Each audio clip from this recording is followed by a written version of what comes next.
Assalamualaikum warahmatullahi wabarakatuh. Alhamdulillahilladzi anzala sakinah fi qulubil mu'minin liyazdadu imanan ma imanihim. Asyhadu alla ilaha illallah wahdahu la syarikalah wa asyhadu anna Muhammadan abduhu wa rasuluh. Allahumma shalli wa sallim ala Muhammad wa ala alihi wa sahbihi ajmain. Amma ba'du. Sahabat RN TV yang saya muliakan, berpuasa adalah salah satu bentuk kita menahan diri. Bukan hanya lapar dan dahaga yang harus kita tahan, melainkan ada hawa nafsu pula yang harus kita jaga. Berpuasa akan mendapat banyak sekali ganjaran apabila kita melaksanakannya dengan ikhlas dan disertai dengan keimanan.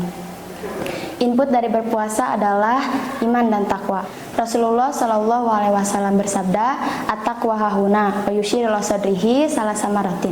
Takwa itu di sini. Beliau sembari menunjuk dadanya sebanyak 3 kali. Rasulullah mengisyaratkan iman dan takwa abadi dalam hati. Iman itu sifatnya goib, begitupun dengan takwa tidak dapat kita lihat dan rasakan. Dan salah satu bentuk iman yang senantiasa diwasiatkan Rasulullah adalah dengan bentuk takwa. Takwa itu sifatnya goib, tidak dapat dilihat, namun dapat dilindungi dan ditingkatkan dengan ibadah. Sahabat RN TV yang saya muliakan, lantas bagaimana kita mengetahui apakah kita sudah beriman apabila takwa sendiri bersifat gaib dan tersembunyi di dalam hati? Caranya adalah dengan beribadah. Contohnya, ketika azan telah dikumandangkan, apa yang akan kita lakukan? Apakah segera menunaikan sholat atau malah berleha-leha dan membiarkannya? Jika dalam hati seseorang telah tertanam iman dan takwa, tentu ia akan segera melaksanakan kewajibannya. Berbeda dengan orang yang lalai, mungkin ia akan menundanya atau bahkan tidak sampai melaksanakannya. Nauzubillahi min dzalik.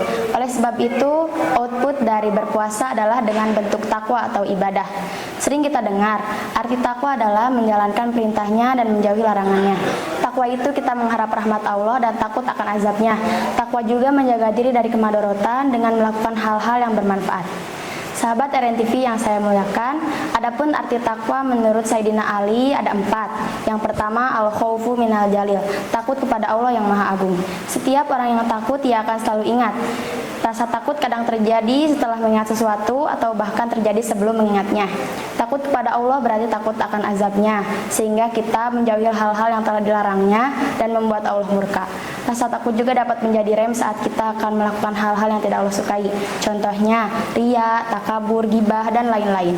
Itu adalah salah satu contoh perilaku yang tidak Allah sukai, yang terkadang kita lakukan tanpa kita sadari. Allah Subhanahu wa taala berfirman, "A'udzubillahi minasyaitonirrajim. Bismillahirrahmanirrahim. Yakhafuna rabbahum min fawqihim wa yaf'aluna ma yu'marun." Mereka takut kepada Allah yang berkuasa di atas mereka dan mereka melaksanakan apa yang telah Allah perintahkan kepada mereka. Setiap orang yang takut, ia akan sangat mengharap rahmatnya. Kemudian ia bertaubat, beribadah dan taat kepadanya. Rasa takut dan khawatir adalah perasaan yang disertai dengan pengharapan untuk selamat. Setiap orang yang takut, ia akan selalu bertaubat dan menjalankan apa yang telah Allah perintahkan. Yang kedua adalah wal amalu bitangzil, beramal sesuai dengan apa yang Allah turunkan atau tertera dalam Al-Quran, sebagaimana yang telah Rasulullah contohkan dengan menjadi sunnah-sunnahnya. Begitu banyak sekali perilaku yang telah Allah cantumkan dalam Al-Quran untuk kita lakukan. Allah Subhanahu wa taala berfirman, "Katakanlah Muhammad, tidaklah pantas bagiku untuk menggantinya sesuai dengan kemauanku sendiri. Aku hanya melaksanakan apa yang telah Allah perintahkan kepadaku." Dalam ayat tersebut, Rasulullah menjelaskan bahwa setiap amalan yang beliau kerjakan sesuai dengan apa yang ada dalam Al-Quran. Beliau tidak menambahkannya, menguranginya, dan menggantinya. Sahabat RN TV yang saya muliakan, tanpa lelah Rasulullah mengajak kita menuju jalan yang telah Allah tunjukkan. Dalam ayat lain Allah berfirman, "Qul hadhihi sabili ad'u ilallahi ala basiratin ana wa man ittaba'ani wa subhanallah wa ma ana minal musyrikin." Katakanlah Muhammad, inilah jalanku. Aku dengan orang yang mengikutiku mengajakmu kepada Allah dengan yakin. Dan Maha Suci Allah, sungguhnya aku tidak termasuk orang-orang yang musyrik. Dan arti takwa yang ketiga adalah wal qanaatu bil qalil, menerima dengan hati lapang dari kesederhanaan dan takdir yang telah Allah berikan. Orang yang qanaah, ia tidak akan mengeluh atas hartanya yang sedikit dan tidak akan merasa sombong dengan harta yang berlimpah. Ia akan selalu bersyukur atas nikmat yang telah Allah berikan. Bentuk qanaah adalah ia ridho dengan hati yang ikhlas dan lisan yang bersyukur. Bukan banyaknya nikmat yang membuat kita bersyukur, tapi bersyukurlah yang membuat kita merasa banyak sekali nikmat yang telah Allah berikan. Dan yang keempat adalah wal istidadul yaumir rohil, bersiap untuk menempuh perjalanan hari akhir. Sahabat RN TV, memang seberapa jauh perjalanan menuju akhirat sehingga kita harus bersiap-siap. Perjalanan menuju akhirat tidak sesingkat Bandung ke Jakarta, tidak sedekat Indonesia ke Malaysia. Kita harus bersiap seumur hidup kita untuk menempuh perjalanan menuju akhirat. Selagi nafas masih berhembus, jantung masih berdetak, dan darah masih mengalir, tidak ada halangan bagi kita untuk berhenti bersiap-siap untuk menempuh perjalanan. Sahabat RRN TV, hidup di dunia ini singkat. Lantas, apa bekal yang akan kita bawa untuk menempuh perjalanan akhirat kelak? Bukan banyaknya pakaian ganti, melainkan hasil dari amalan yang telah kita perbuat selama hidup di dunia ini. Perbuatannya tergantung kita, apakah akan membawa hasil yang baik atau malah sebaliknya. Perjalanan menuju akhirat akan sangat jauh, misalnya di yaumil hisab, yaumil jaza, dan di siratul mustaqim, bahkan menentukan jalan menuju surga dan neraka. Di sanalah balasan dari hasil perbuatan yang telah kita perbuat. Allah berfirman, A'udzubillahi minasyaitonirrajim, Bismillahirrahmanirrahim. Ya ayyuhalladzina amanu taqullaha wal tanzur nafsum ma qaddamat ligad. Wahai orang-orang yang beriman, bertakwalah kamu kepada Allah, dan hendaklah setiap orang memperhatikan apa yang telah ia perbuat untuk hari esok di akhirat. Quran Surat Al-Hasyr ayat 18.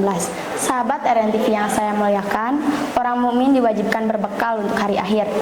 Allah memberi nasihat kepada orang-orang yang bertakwa agar bersungguh-sungguh dan mempersiapkan diri untuk hari akhir kelak, agar ia takut kepada azab Allah yang pedih dan tidak melalaikan Allah sedikit pun. Karena jika mereka melakukannya, maka Allah akan melupakannya. Sungguh merugi orang yang dilupakan Allah, karena ia tidak akan mendapat rahmat, pertolongan, dan perlindungan darinya. Tazawwadu fa inna khairaz zadi taqwa. Bawalah bekal, karena sesungguhnya sebaik-baiknya bekal adalah takwa. Uraian yang 4 tadi adalah arti takwa menurut Sayyidina Ali karramallahu wajhah. Sahabat RNTV yang saya muliakan, setiap perbuatan pasti ada balasan, setiap amalan pasti ada ganjaran.